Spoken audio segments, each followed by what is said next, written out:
Hi Jurgen, hope you're well. I am, hi. First of all, Jurgen, obviously in the last few days we've seen Ole Gunnar Solskjaer leave his role and Mauricio Pochettino linked with the job as well. I just wondered if you could give us an insight into the kind of challenge that it is when you're expected to compete with the likes of Liverpool, City and Chelsea as a manager, but also being compared to the respective managers at those big clubs as well. What do I have to do with that? So inside to PSG or Man United? Or what? Just an insight, because you obviously when you came into the role at Liverpool, it was expected of you that you would need to compete with the likes of Manchester United, Chelsea, Manchester City, etc. as well, and also that you would be compared to those kind of managers. So you've got that kind of experience of going into that role, into that kind of pressurised situation. I wondered, if you could give us an insight as to what the new man is going to face going into that kind of hot seat at Old Trafford. Sorry, I'm really not prepared for that question. I didn't think about Man United for a second, and I didn't think about the impact the manager has, should have or whatever since 6 years, since I had to think about these kind of things. Sorry, it was a long question. I don't have an answer for that. No problem. We're looking at the team then. I mean, obviously, is Jordan Henderson ready to start now? How far away is Andy Robertson? And what balance is there that you have to strike between looking after your squad through rotation, but also respecting the integrity of the competition? We always respect the competition, but we have to think about ourselves and our schedule and the situation of our players first. And Henry, we will see. Yesterday, would say maybe it was not at 100%. So he can play, he can do pretty much everything, but it's about really being at 100% fit. So I thought when he came on against Arsenal, it was a game just to see the game out and controlling a little bit. It was exactly actually what he had to do from a rehab point of view.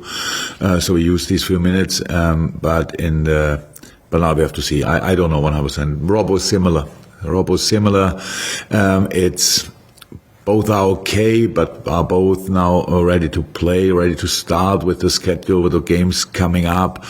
I have to make these decisions. Didn't make the decisions yet, to be honest, because how we all know, in this period of the season, time of the season, medical department has a big hand in lineups, and so we will see that. But whatever lineup we will show tomorrow night, it's only about winning the game and winning this game and winning the next and winning the next and all these kind of things. That's what we are here for, and so.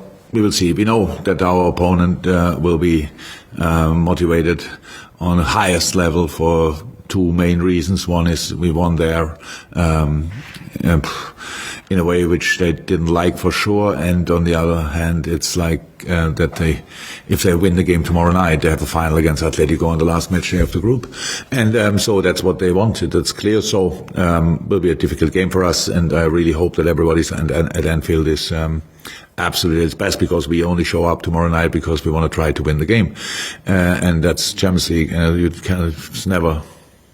can never take these things for granted, and I hope nobody's doing that. We need to be ready as a whole, all together. We need to be ready to put a proper fight out there, and at the moment I'm pretty positive that we can do that. Thank you. Thank you, Vinny. We go to Ian from TalkSport and then to Carl next from the BBC. Hi Jurgen, how are you? I'm good, how are you? Cool. You can hear me okay? We can hear you loud and clear, Ian. Fire away. Cool. I'm good. It's kind of two questions in one really. How difficult a game is this to prepare for, because you've already won the group? And secondly, you scored at least 2 goals in all of your last 15 games in all competitions. So is this the best form any of your teams have ever been in? Let's start with number 2. No, don't think so. But from a goal scoring point of view, maybe. It's good. The boys have quality. The boys have desire.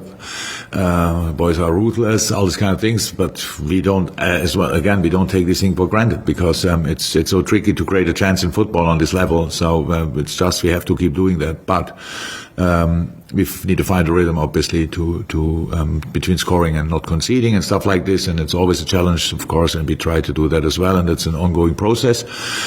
First part of the question was difficult to prepare. No, the difference is when you sign a contract for LFC as a manager, then pretty much, and as a player, pretty much you have to win all games. Each game you play, everybody expects that, and so it means there's a lot of pressure on your shoulders, and that's a little difference that we don't have to win the game tomorrow, but we want to win the game tomorrow. That's we can show how that looks, to be honest. And I really hope that it gives us the freedom to play, and but keeps the desire to defend and all these kind of things. And that's what we have to we will see tomorrow. We all know in our Champions League history since I'm here, we usually fight until the last second of the last game of the group stage to get somehow through the group. That's this year different, but that's really, it's the only difference. And actually it's not in my mind, really. But I know it's a difference. It's just, we try to win the football game tomorrow night, and hopefully we can do. Thank you, Ian. Okay. I've got all the attendees. I can get into the panel now, so there's no point putting your hands up. You can then start putting your hands up again when Tiago is here as our player for the press conference. Carl from the BBC next, and then we'll go to Fernando, who's one of our, I presume, Portuguese journalists who's listening. But Carl from the BBC first. Hello, Jurgen. Hi, Carl. On Taki Minamino, he scored on Saturday to be against Arsenal last goal. How hard has it been not to play him when he has been good for you this season, when he has come on? And is it important for him to get more minutes with the African Nations Cup coming next year as well? Asian Cup, wow, okay. He played for Japan the last few games because he's in a great shape. That's how it is, and that helps always when you want to start football games for a little club and country. You're better in good shape, and he's in exceptional shape. So we knew that, and that's why it's so important for us. I said it before, or not, maybe not said it, but I knew before the game that Taki is pretty much our first option for changing on 5 positions for the Arsenal game, and that says a lot. And because he can play all these different positions, and when he came on, it was just a wonderful moment. So like 40 odd seconds on a pitch and scoring the goal. From that moment on, you can see his confidence now, how the confidence grew in the last few months, and how good a player he is. And so really pleased for him, really. And he will get his minutes definitely. Okay. Thank you, Carl. We'll go to Fernando, and we've also got Francisco in from Portugal as well. Do we need the headphones, Fernando? Do we need it? Will this be in Portuguese? You're on mute, my friend. If you could take the mute off, and then if you want to ask your question. Fernando, I don't know if our translator can tell Fernando that he needs to take the mute off. Yeah, no problem. Oh, there we are. Well, I'll tell you what, we will come back to Fernando. We will go next to Carl Markham, who's always a wonderful understudy. That's the mute button, the furthest away I ever saw. Yes, indeed. Let's just go to It's Carl a different Markham. room. Fernando, we'll come to you in a second. We're going to go to Carl Markham first. Carl. Hi, Jurgen. Carl? No, Do I need it? Yeah, you won't need headphones, you're right, I think. Well, at least I hope you're right. I just wondered, the last time you played a Champions League tie where nothing was riding on it, Diogo got injured, was out for 3 months. I wonder how much that's against Midtjylland, I wonder how much that plays on your mind, and people talk about the Champions League victory is worth, quite a lot of money, so you've got to balance that out, but I've seen player welfare takes precedence over everything. So. Come on, Carl. These kind of things. It's really easy to sit there where you sit, or where all the people who judge us in these moments to sit and say, leave him out. We leave them all out and play with a team which is not a Champions League team. We don't have enough players for that, by the way. And then nobody can get injured. But what the first question was, I think, from Ian, how much we respect the integrity of the competition. So it's so easy to sit in your chair and ask these kind of questions. To be honest, we have to line up a team who has a chance to win the football game, and the Diogo situation was very unlucky, and I hated it, and I made the decision. But would I have done the decision the same again, that's the only question I have to answer. Yes, but again, because you need stability. We cannot play football games like here with this lineup, and next game lineup who has no chance to win a game, and then they bring them back again. The players need rhythm, all these kind of things. So really, it's that you only bring it up. It's really, I don't think it's fair that you bring up this old story that a player got injured. They all can get injured. Do I make the decision who? I don't care if he gets injured with the lineup tomorrow night. No, I can't, and I will not. These things happen in football, and hopefully nothing happens tomorrow. I would have preferred to answer the Portuguese question, to be honest. Sorry, Carl. Thank you. Right, Fernando, can you give it a go now with the mute off, if possible, please? Sorry, Fernando, you still need to take the mute off. Fernando can hear us now. You can, yes. That's great. Fernando, can you take... There we are, yes. Fire away, sir. No. No.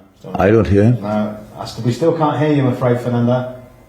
We'll have one more go, and then we're going to go to Francisco. Have one more go. Try one more time, if that's okay. We'd like to take a question from our... you're still going to have to take it off mute. There we go. No, I'm really sorry, that's not going to work. We'll come back. We'll go to Francisco, hopefully. Hi, Jurgen, can you hear me? Yes, I can hear you. Great. Nice to meet you, Francisco from Zerze. I would like to ask you, you are going to play against Porto, the only Portuguese team that you ever played 5 times. 4 wins, 1 draw, 16 goals scored, only 2 suffered.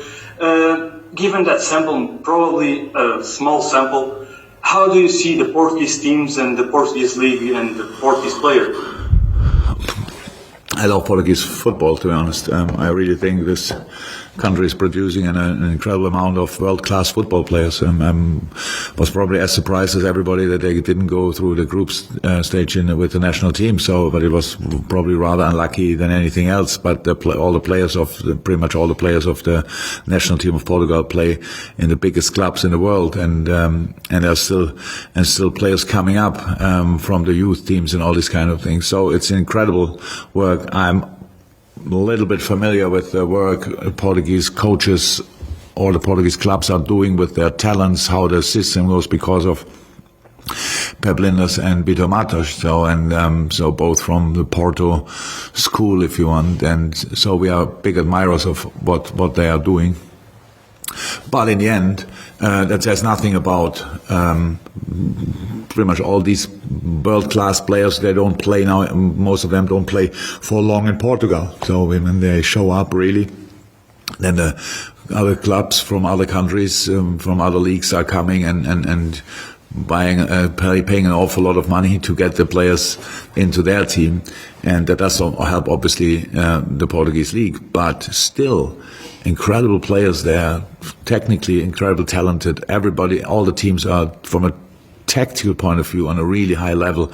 Plus the probably typical Portuguese mentality and desire to be real competitive makes them really uncomfortable. And I have no explanation really for the results we had at Porto, to be honest. It's yes, we were good, but in moments we were really good. We are good, by the way, but the last game especially was really unlucky for Porto. So without a number 1 centre-half pairing, early injury in the game, all these kind of things didn't help. We scored in the wrong moments for them, in the right moments for us. So all came together, but we don't see it like that, and we never did. We prepare for an incredibly strong Porto team tomorrow. They have a lot to play for, and I mentioned already the competitiveness of Portuguese people. So we all will feel that, and what we need here then feel is an exceptional atmosphere from the first second. If we want to win the game tomorrow, we have to win it together, and that's really important.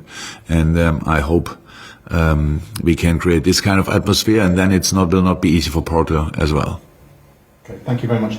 Right, we're going to go to Don King, Paul Joyce, and then we're going to have one last chance with Fernando at the end. If it doesn't work, it doesn't work, and then Thiago Alcantara is going to come in. But Don, then Paul, and then we'll have one last go and then finish.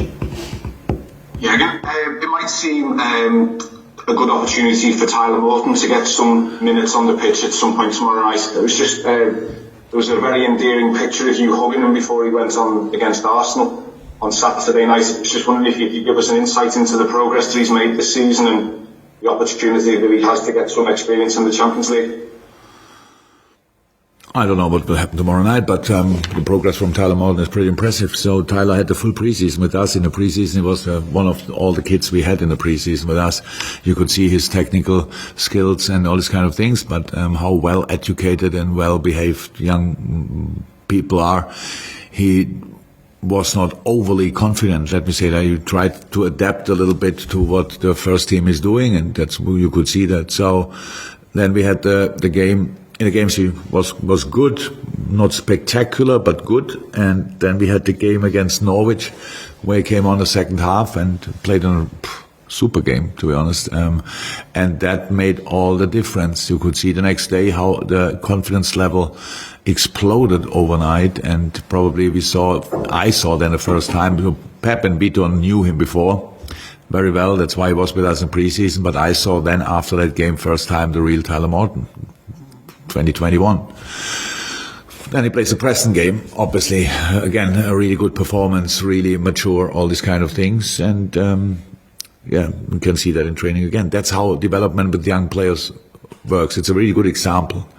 We can speak a lot about these boys and we can let them train with us, but as long as we don't bring them out on the pitch, they, or let me say like this, bringing them then in a game in the right moment has the biggest impact from all the things you can do to help them. And Tyler's a really good example for that. So he's in a good place, I would say, in the moment. Pretty sure he would give the same answer. And now let's work from here.